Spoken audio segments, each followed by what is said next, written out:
মুসলিমদেরকে ফাঁসানোর জন্য যত চক্রান্ত করেছে। কয়েকটা চক্রান্তের কথা আপনাকে বলি। আপনারা জানেন যে বাবরি মসজিদ ভেঙে দিয়েছিল, জানেন তো? এটা সুপ্রিম কোর্ট এটা প্রমাণ করতে পারেনি যে ওখানে রামের মন্দির ছিল। শুধু তারা সংখ্যাগরিষ্ঠতা হওয়ার কারণে কোর্ট তাদের পক্ষে রায় দিয়েছে, এছাড়া আর কিছু নয়। এখনো পর্যন্ত প্রমাণ করতে পারেনি যে ওই জায়গায় রামের মন্দির ছিল। আন্দাজেই সংখ্যাগরিষ্ঠতা দেখে কোর্ট তাদের উপরে রায় দিয়ে দিয়েছে। ভালো করে বুঝবেন, এতে একটা চক্রান্ত আল্লাহর পক্ষ থেকে সোশ্যাল মিডিয়ার মাধ্যমে সারা পৃথিবীতে এই চক্রান্ত ফাঁস হয়ে গেছে। রাম মন্দির ছিল না, কোর্ট ওটা প্রমাণ করতে পারেনি, তার মানে ওখানেও ব্যর্থ। তারপরে ব্যর্থ, আপনারা জানেন যে দক্ষিণ 24 পরগনা কাকদ্বীপে কিছুদিন আগে মা কালীর একটা মূর্তির গলা কেটে দেওয়া হয়েছিল কালী পূজার সময়। শুভেন্দু অধিকারী খুব তেড়ে উঠলো, এগুলো করেছে মুসলমানরা, জেহাদিরা করেছে। অবশেষে ধরা পড়লো কারা? নারায়ণ বলে একজনই আরএসএস এর ছেলে, সে জাতিতে হিন্দু, সে ধরা পড়লো। আপনারা জানেন যে উত্তর 24 পরগনার বনগাঁতে কোন এক রেল স্টেশনে টুপি পরে, পাঞ্জাবি পরে, দাড়ি রেখে কি করেছে না, পাকিস্তানের পতাকা টাঙাচ্ছিল। সেই ছেলেটাকে ধরা হলো মুসলিম ভেবে। শুভেন্দু অধিকারী লাফালাফি শুরু করে দিল, দেখো মুসলমানরা পাকিস্তানের পতাকা টাঙাচ্ছে ভারতের রেল স্টেশনে। অবশেষে ধরা পড়ে গেল ছেলেটা মুসলিম নয়, ও আরএসএস এর। কি বললাম বুঝলেন? 2, 3, আপনারা জানেন কিছুদিন আগে আই লাভ মোহাম্মদ লিখেছিল না? আরে মুসলমান তো বোকা, বোঝে না, এর মাথায় কি যা আল্লাহ জানে। আই লাভ মোহাম্মদ লিখে 4-5 জনকে অ্যারেস্ট করা হয়েছিল। এটা একটা পরিকল্পিত সাম্প্রদায়িকতা বাঁধানোর চক্রান্ত। আই লাভ মোহাম্মদ লিখে যাদেরকে অ্যারেস্ট করা হয়েছিল, এরা একজন মুসলিম নয়, সব ধরা পড়েছে, সব আরএসএস এর লোক, সব আরএসএস। জানে এদের 5 জনকে যদি ধরে ফেলা যায় তাহলে মুসলমানরা খেপে যাবে, হিন্দু মুসলিম মারামারি চলবে। এই মাঝখানে বেশ আমরা জুত করে মারতে পারবো। এই হচ্ছে অবস্থা। আইলা মোহাম্মদের কারণে যারা অ্যারেস্ট হয়েছে, একজনও তারা মুসলিম নয়, সব তারা আরএসএস এর পান্ডা। কি বলছি বুঝতে পারছেন? যত জায়গায় চক্রান্ত করছে, এসআইআর করে চক্রান্ত করলো, চক্রান্ত কারা ফাঁসলো? ওরাই ফেঁসে গেল।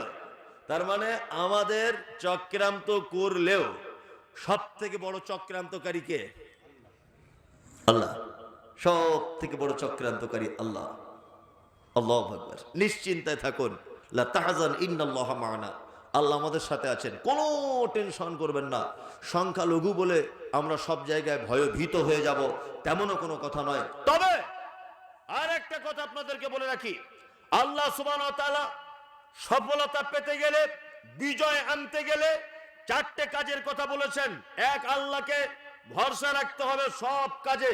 2 নম্বর হচ্ছে আসলিকু জাতা বাইনিকুম, আপোসের মধ্যে ছোটখাটো বিষয়ে যদি তোমাদের কোনো মতনৈক্য থাকে, সেইগুলো মিটিয়ে নিতে হবে। আতিউল্লাহ, আল্লাহর আনুগত্য করতে হবে, আর রাসূল, রাসূলের আনুগত্য করতে হবে।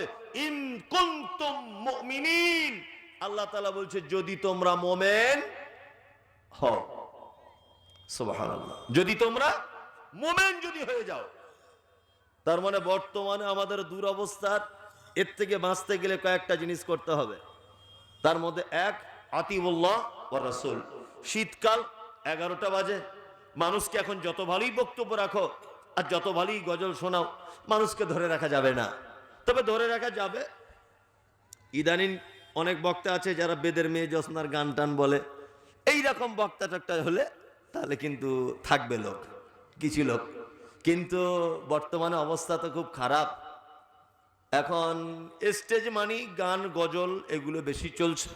আমি তাদের বিরুদ্ধে নয়, আমি জলসা লোক বসতে চাই না, তার একটা কারণ উল্লেখ করলাম।